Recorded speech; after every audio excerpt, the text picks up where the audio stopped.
안녕하세요, 유정씨입니다. 저는 일반 문자가 한 300명쯤 됐을 때 이게 제일 궁금했어요. 대체 원고료 협업권은 일반 문자가 몇 명 정도 돼야 막 제한이 들어올까? 여러분도 궁금하지 않으신가요? 그래서 오늘은 원고료 협업에 대해서 이야기를 해보도록 하겠습니다. 일단 영상 시작 전에 저에 대해서 좀 밝히자면 저는 막 월 몇백만 원씩 버는 그런 파워블로거가 아닙니다. 제가 이렇게 유튜브로 영상을 찍고 있으니까 제가 네이버 인플루언서가 아니냐라고 생각하시는 분들이 되게 많으시던데 저는 최적 블로그 아니고요. 네이버 인플루언서도 아닙니다. 그냥 저는 평범한 준최 일반 블로거입니다. 일반 문자 수는 한 2,500명에서 3,000명 정도가 나오고 있고요. 인스타그램은 솔직히 팔로워보다 팔로잉이 많은 완전 그냥 제 일상용 인스타그램만 가지고 있어요. 유튜브 구독자가 7,000명이 넘긴 하지만 사실 제 유튜브는 광고주보다는 블로거분들이 많이 봐주시기 때문에 그렇게 유튜브를 통한 협업이나 협찬이 많이 들어올 코스는 아니에요. 저도 블로그 수익화에 대해서 한 발 한 발 나아가고 있는 중이에요. 근데 오늘 말씀드릴 내용은 저도 이 전략을 한 단계 한 단계 밟아가는 중이라서 여러분들이랑 함께 해보면 좋을 것 같아서 말씀드린다는 거 참고해주세요.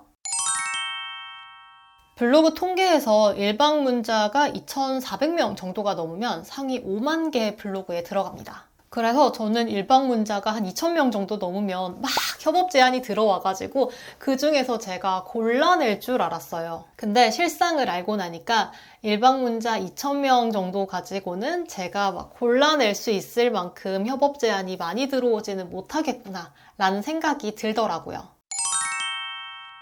블로거에게 협업 제안이 올 때는 두 가지 방식으로 협업 컨택이 올 수가 있습니다. 첫 번째는 마케팅 대행사에서 연락을 주는 거고 두 번째는 광고주가 직접 블로거에게 컨택을 하는 경우예요. 내가 꾸준하게 원고료 협업을 하려면 사실 마케팅 대행사에서 저에게 연락을 주고 그 연을 계속 이어가는 게 좋은 방법입니다. 왜냐면 그분들은 다양한 광고주 풀을 가지고 계실 거고 제 블로그에 맞는 광고주랑 연결을 시켜줄 수 있을 거거든요. 하지만 이게 일반 블로거에게는 그렇게 쉽지 않겠더라고요. 왜냐면 엄청 옛날부터 블로그를 계속 잘 해오시면서 원고료 협업을 하고 있던 블로거 분들이 계실 거예요. 그리고 이분들은 오래전부터 같이 일하던 마케팅 대행사 분들도 있으시죠. 여러분도 회사 생활 해보면 알잖아요. 우리가 신규 업체를 개발하는 게 얼마나 힘들고 이 신규 업체를 등록하고 비용 처리하고 검증하고 하는 과정이 얼마나 힘들고 귀찮은지를. 그렇기 때문에 마케팅 대행사는 뭔가 광고건이 들어왔다. 그러면 이분 상위 노출 잘 시켜주셨고 우리랑 이 스타일 아니까 이분한테 연락해야겠다 라고 하는 게 어떻게 보면 당연한 거죠. 그리고 대행사분들은 일반 블로거보다는 최적 블로거가 아무래도 상위 노출될 확률이 높다라는 거를 알고 계시잖아요. 불연플 기준으로 보면 최적 2, 최적 3 되는 블로거를 합치면 한 11만 5천 명이 나옵니다. 이분들 중에서 잘하고 계시는 분들이 계실 텐데 굳이 일반 블로거를 찾아가지고 발굴해내기가 쉽지 않은 거죠. 그래서 마케팅 대행사보다 광고주가 우리에게 직접 컨택해오는 방식이 우리가 원고료 협업을 할 수 있는 가능성이 더 큽니다. 근데 사실 광고주 입장에서 블로그를 잘 모른다? 그러면 저 같으면 사실 인플루언서한테 연락을 할 것 같아요.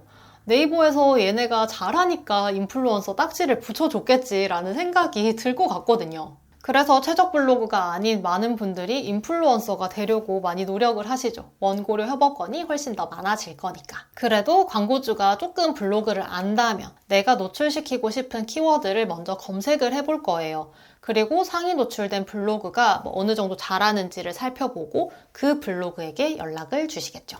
일반 블로그가 협업 제안을 받을 수 있는 가장 자연스러운 코스는 바로 이 경우입니다. 상위 노출된 내 포스팅을 보고 광고주가 연락을 주는 케이스.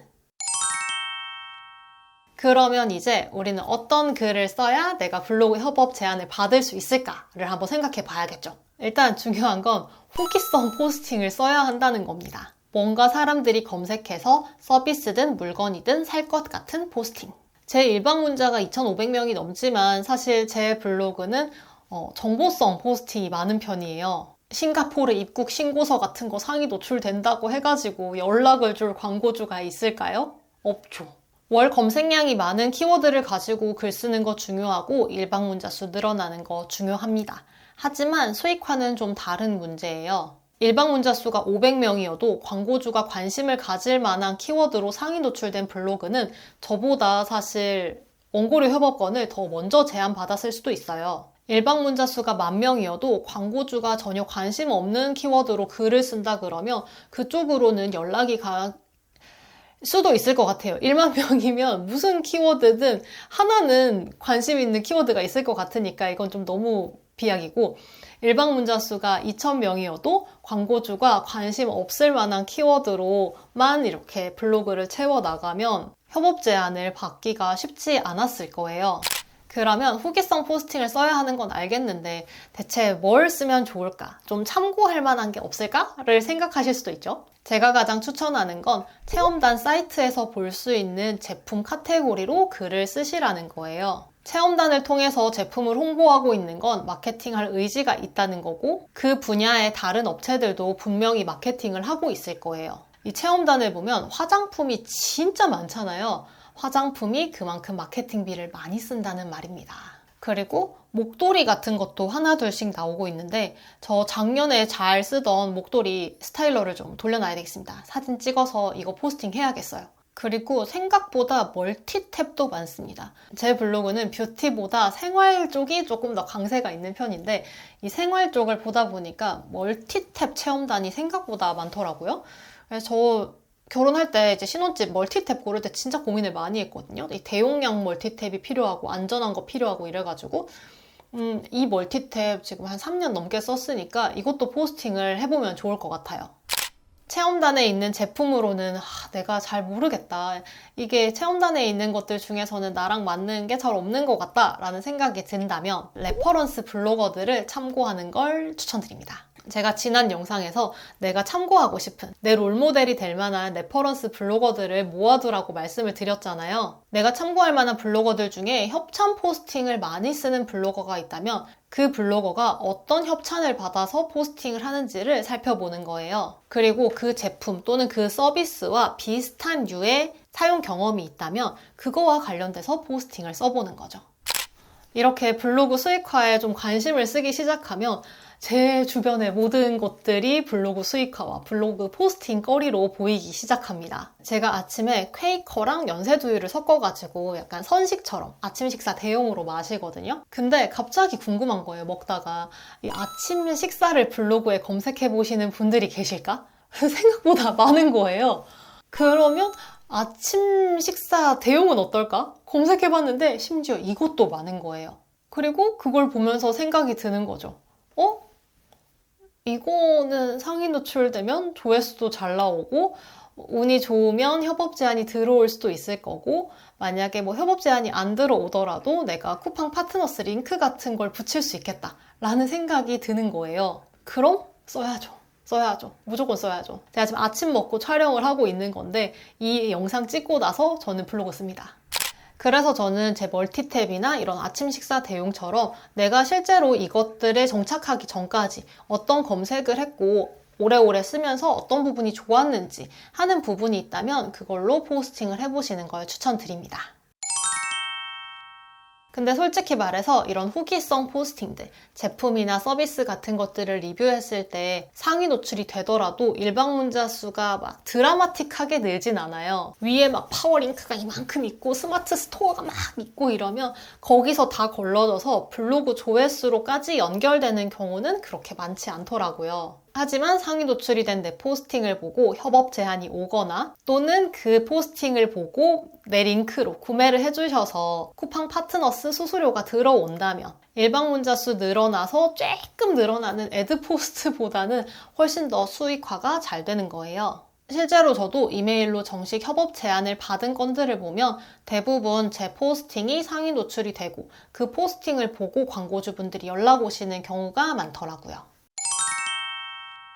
그리고 이렇게 광고주가 관심 있을 만한 어떤 키워드로 상위 노출이 된다면 그 키워드가 되게 작더라도 뭐 인기글, 블로그 탭, 스마트 블럭 어떤 것에 상위 노출이 되더라도 무조건 캡처를 해두십시오.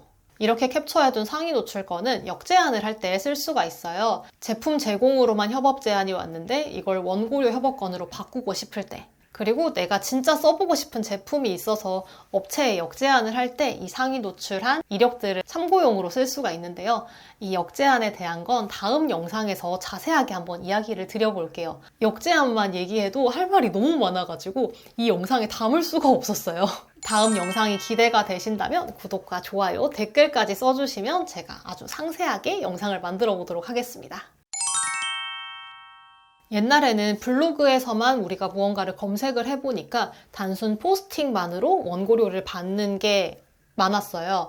하지만 요즘은 우리가 인스타그램 찾아보죠, 유튜브 찾아보죠, 스레드 보죠, 블로그 보죠, 구글 보죠 하다 보니까 원고료를 받을 수 있는 케이스도 정말 다양해졌습니다. 내가 블로그를 쓰는데 사진을 정말 기깔나게 찍는다 하시는 분들은 포스팅 하나에 이 사진 몇 개 제공 이런 식으로 엮어가지고 원고료 협업을 진행하시는 분들도 계시고요. 그리고 요즘은 블로그와 인스타그램을 같이 하시는 분들이 정말 수익화를 하기가 좋은데요. 블로그에는 포스팅을 하고 인스타그램에는 피드나 릴스를 남기면서 이렇게 세트로 묶어가지고 협업을 진행하는 경우가 많더라고요. 그리고 이 케이스는 인스타그램에 팔로워가 많다면 공동구매로 연결되는 경우도 많아서 사실 수익화, 블로그 수익화 쪽에서는 인스타그램을 같이 하는 게 가장 시너지가 좋지 않나 라는 생각이 들어요.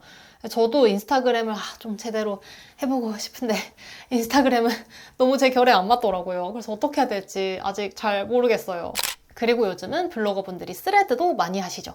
이 스레드를 통해서 굳이 원고료가 아니더라도 다른 분야에 계신 분들과 협업을 진행하시는 분들도 많았어요. 이런 식으로 여러 SNS를 같이 묶어가지고 진행하는 협업건이 요즘 점점 늘어나고 있더라고요. 그리고 팸투어를 통해서도 원고료를 받을 수가 있어요. 제주 팸투어는 원고료 있는 건이 잘 없는데 내륙 팸투어는 원고료 있는 건이 종종 있어요. 팸투어를 모집할 때 가장 선호하시는 분들은 최적 블로그거나 인플루언서거나 또는 일방 문자 수 한 2,000명을 넘는 사람들을 가장 많이 선호를 하시더라고요. 이제 그분들이 상위 노출을 잘 시키시는 분들이니까 어떻게 보면 목표로 한번 삼아보는 것도 괜찮겠죠. 팸투어를 가보겠다.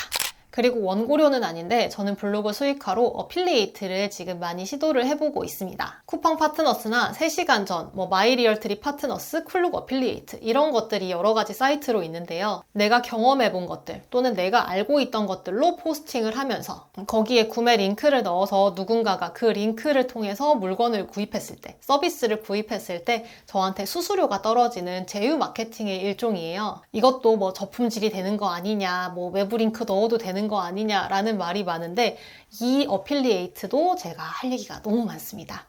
궁금하시다면 구독과 좋아요, 댓글까지 써주시면 어필리에이트 관련된 영상도 한번 만들어 볼게요. 블로그 협업을 진행할 때 가장 중요한 건 상위 노출입니다. 한번 같이 협업을 했는데 상위 노출을 딱 시켜줬다. 그러면 다음에도 함께 하고 싶은 블로거가 되지 않겠어요? 근데 이게 신기한 게 평소에는 글 썼네? 이거 상위 노출 시켜야지? 하면은 딱 상위 노출이 돼요. 그 키워드에 상위 노출이 돼요. 근데 신기하게 원고료 협업을 한다. 또는 상위 노출 인센티브가 걸려있다. 그러면 진짜 잘 상위 노출이 안 되는 거예요. 이게 정말 그런 거 아니죠? 다른 분들도 좀 그런 경험 있으시죠? 근데 내가 블로그 협업을 진행하면서 내가 생각한 키워드로 딱 상위 노출을 시킨다. 광고주가 원하는 키워드로 상위 노출을 딱 시켜준다? 그러면 이제 그때부터는 원고료를 받을 만한 블로거가 됐구나 하는 거죠. 오늘은 일방 문자 수가 몇 명 정도 되면 원고료 협업을 받을 수 있을까에 대해서 이야기를 해봤는데요. 1,000명, 2,000명, 3,000명 이런 숫자에 매몰되기보다는 광고주가 원하는 키워드로 상위 노출되는 블로거가 원고료 협업 또는 그냥 일반 제품 협찬에도 훨씬 더 유리하다는 점을 아시면 좋을 것 같아요. 오늘의 영상이 블로그 원고료 협업에 대해서 궁금하셨던 분들께 도움이 되셨으면 좋겠고요. 다음 영상이 기대가 되신다면 구독과 좋아요, 댓글까지 부탁드릴게요. 오늘 영상 끝까지 봐주셔서 감사합니다.